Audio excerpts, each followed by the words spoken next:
Good evening, Azeroth, and welcome to episode 149 of the World of Goldcraft. As usual, I'm your host, the Lazy Goldmaker of thelazygoldmaker.com, and we're coming to you live from twitch.tv/lazygoldmaker.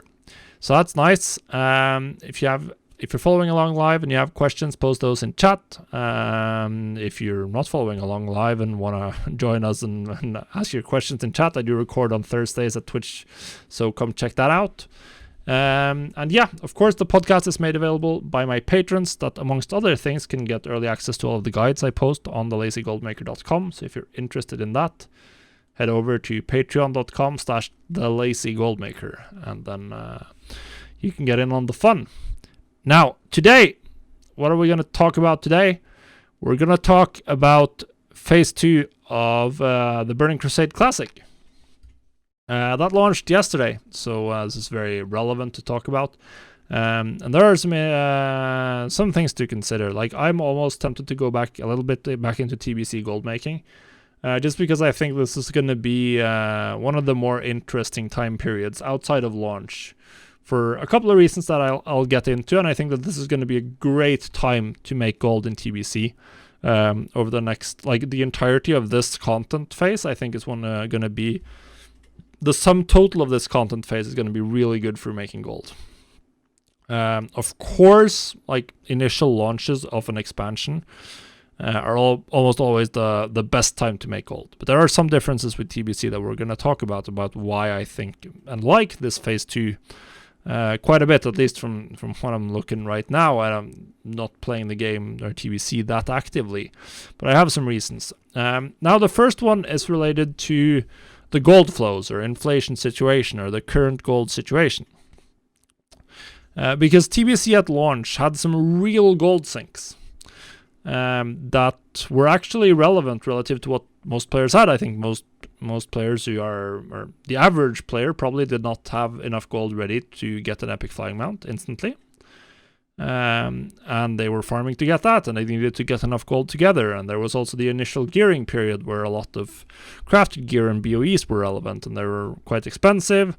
And you were even spending meaningful amounts of gold just buying gear from the rep vendors. Like, some pieces can be like 100 gold, 150 gold. Like, that's not a lot, but that's gonna set you back a little bit. That's gold being drawn out of the game. But for most players, those gold sinks are going to be in the past now. And the average player is going to have more gold available that they're willing to spend on the auction house, that they were not perhaps willing to spend on the auction house during the initial weeks and months of TBC, because they were saving their gold to get epic flying. Because as anyone who's played TBC knows, like, the quality of life spike when you get epic flying is just incredible. So now all of the gold that they are generating from their basic gameplay, whether they're doing dailies that are coming in with Phase 2, or just doing dungeons and selling the stuff they get, or whatever, they now have more gold to splash on consumables, on gearing any alts they decide to level, or anything else that they care about. Such as gems, of course, as well as another example. So while players, of course, were buying a lot of things to progress their characters, and gem prices were really high. I actually haven't double checked where they're at right now. They were also, to some extent, farming materials and generating gold, and working a lot on generating gold that they were hoarding to get epic flying, which they're not going to do. Now, of course, Phase 2 also adds a couple of daily hubs. Daily quests start making their way into the game. And daily quests generate a bit of raw gold. So we're now going to start injecting more raw gold into the game. And there's a lot less raw gold being taken out of the game than there was at launch. So overall, I think that there's just going to be more and more gold being pumped into the economy, and we'll start to see some forms of inflation can happen. In general, it also just means that players will feel more comfortable spending more of their gold on consumables. So they might, even if they're not going to pay more for their consumables, they might consider flasking in more situations. They might use more potions than they used before. And I expect we'll see sale rates. And this is going to come dovetail nicely with the next point on this list of why I think this phase is so good, and it's of course the introduction of actual in quotation marks raiding. With Serpent Strike Caverns and Tempest Keep, we get some proper sized or multi-boss 25-man raids finally. And of course, these raids were not particularly hard for the top guilds in the world. I don't think anyone expected those guilds to struggle. They were clearing them within an hour of barging through the doors for both wings. It's probably going to be quite a bit harder for more average guilds.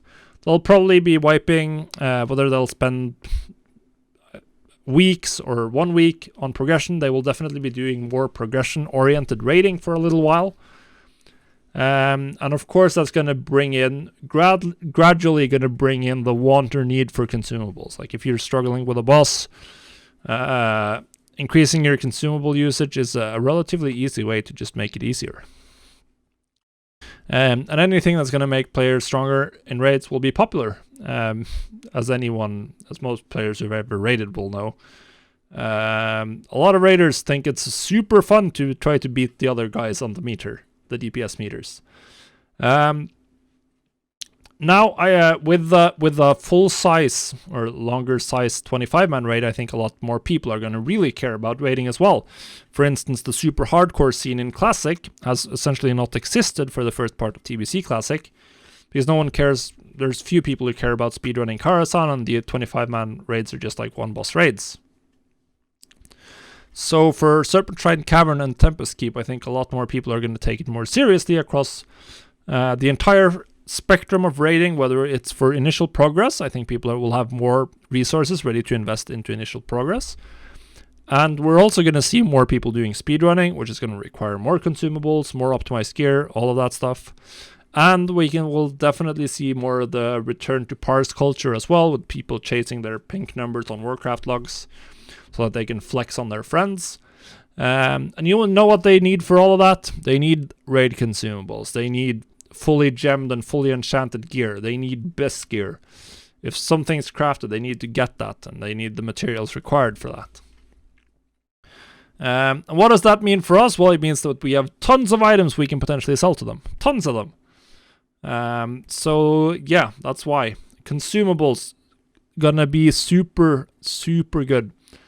I made so much gold with alchemy in TBC, or in original Classic. There's the issue with specializations in TBC, where in many cases you probably won't be making that much gold unless you have the correct specialization on your alchemists. But I do expect that we'll enter a period of time where we'll see very high sell rates. And I think that I didn't see much. The demand for flasks and stuff like that during the initial launch of TBC was quite low, because people just didn't want to spend gold on consumables yet. They didn't even have epic flying or their previous gear, the previous crafted gear. So why were they going to buy consumables? What's the point of that? And it's also the fact that they just like, okay, we're just going to run into Kara tonight. We're level 70, we're attuned, let's get in and see if we can kill some bosses. And then they realize that they can kill some bosses and that the consumables pretty much aren't needed. Which they've never really been in Classic raiding, of course. They've just a way to make it faster and a little smoother.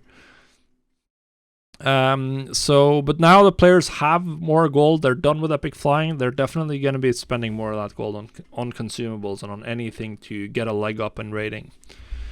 The other thing that I mentioned, or one other thing I mentioned, I should say, and one of the markets that's been a big staple for me across multiple years and multiple different versions of the game is catch-up gear. Catch-up gear is so good, because once you've done something on your main, you just want to skip ahead on your alts. And now with like phase 1 done, and we're a little bit into phase 2, I think a lot more people have had time to level alts. More and more people will consider leveling alts, and they'll be willing to spend some gold to deck those alts out. And since they have so much more gold on their main, relative to what they did at launch, they're often willing to splash gold. So there's tons of potential items here. All of the previous crafted gear, It's not going to be the best like right now, because with the raid launch, people are going to be focused on the raid. But this is classic. This is not a game mode or it's not like retail where you're spending months progressing if you're a casual player playing in a Mythic Raiding Guild. This is more on the time scale of like 2 to 3 weeks, I think, for most guilds. It might be longer. I might be overestimating or underestimating the difficulty, or overestimating the player base. Who knows? But either way, people are going to level alts, and nothing is faster than just throwing a couple of hundred or a couple of thousand gold on the auction house to get fast upgrades. It's by far the best way to quickly gear out the character. So yeah, definitely I think that's something to look at. I know that I made a lot of gold with the Bracers of Havoc on tailoring, which were also coincidentally the Phase 1 best in slot piece. Yeah, just look into that, anything you can. If you have a bunch of primal nethers, look into if you have any recipes that you can utilize those with, stuff like spell strike items if you're a tailor. All of that jazz, they're going to be good for the entire expansion, because people are always leveling new characters, and they're always looking to get to speed that process up. Just look at how much mage boosting there was at the end of Classic, or even just Phase 2 of Classic. So yeah. Lastly, the new raids are going to bring in some new items, some new crafting recipes. I don't think the recipes are going to be too relevant from an economic point of view, except that they're going to drive demand for the materials needed. And the reason for that is that they require a bind on pickup material that only drops from the raids. I'm assuming that all guilds are going to keep those for their designated crafters and then distribute those based on whatever loot rules they use. Pugs, I would assume that most pugs are going to hard reserve those for their designated crafters, whether the pug is run by a guild or not. I think it's very likely that those, the Nether Vortex, I believe they are going to be very hard to get your hand off as a solo crafter, and the same thing goes for the recipes. So I don't think that they're going to have too much of an economic impact. And outside of that, as far as I know, there's not that much. You also have the only other thing that's a little relevant is the resistance gear sets. But by this point, most guilds will have prepared their designated people. But of course, things change. Someone quits the game and suddenly they have to gear up a new warlock in fire resistance gear, or a new tank in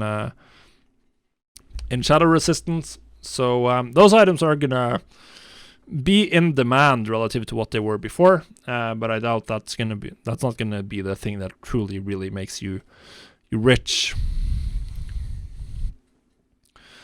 So yeah. That's sort of it. But we have a question from Badondi in chat with regards to crafting professions. Are there any new pattern which you'll be aiming to get ASAP, like the KT belt pattern? I actually haven't looked deeply into all of the recipes. I think some of them are BOP, I know, and some of them are BOE as far as I remember.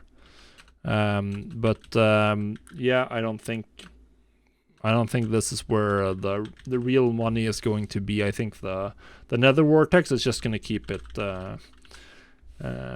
this as a mostly in-guild kind of thing, and going to severely limit the potential of making any sort of meaningful gold with this. But yeah, there's a lot of belt recipes, like the belt recipes. The belts are fantastic. Like all of the belts are really good, it looks like. So I'm assuming that everyone's gonna want those, but with you'll have to get some Nether Vortexes, which only drop from the raid and their BOP, to craft them. So unless you're a dedicated guild crafter, it's just not gonna really matter. It's just not gonna really matter, which is a little sad. But yeah, they're gonna relax that at a later date. I believe that most of the primals, or the primal nether from heroics and the Nether Vortex from the raid, eventually they turn into tradable materials. So getting those recipes, if that's the case, then having those recipes down the line is going to be very important for when people, if someone decides to re-roll or roll a new warlock in like Phase 3 or Phase 4, then they can buy the Belt of Blasting and slap that on their newly dinged level 70 warlock. And if the Nether Vortexes are now tradable on the auction house, and you have the recipe, then you can really take advantage of that. But that's reliant on that being the case, which I'll be honest and say that I actually haven't followed that part of TBC news closely enough, because I don't really play TBC regularly. I just don't find the end game interesting enough for me personally. But the gold making is fantastic. I love the old auction now, so definitely need to log back in again soon. I have another question from one of my patrons on my Discord channel. There's a little bit more of a technical issue, but it's something that I think a lot of you or some of you might face. And what he's seeing, he's on a very low population realm. So when he's running shopping scans, he's seeing like tons of items that are showing up as great deals because of ridiculously overpriced market values.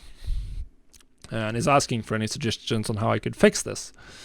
And this is mostly going to happen on low population realms, and mostly going to happen on various low volume items like materials from 2 to 3 expansions ago and all of that stuff. And since there's so few players on the realm, then there's generally going to be very few items of those types posted, because very few people play that content right now. People aren't doing Legion farms, for instance. They're farming BFA, they're not farming BFA, they're farming Shadowlands, if they're farming. So suddenly someone can be the only one posting like some material for a week, and the price is now like 10 times, 20 times, 50 times the region market value. So the best approach is to include the region market value that TSM has in your price sources somehow. So the question then is, how do you include the region market value? There's sort of 2 main ways. You can either just swap out in your operations. Say if you're using something similar to the normal material flipping routine I use, where you're buying up to about 80% of the market value and then selling at 100% DB market.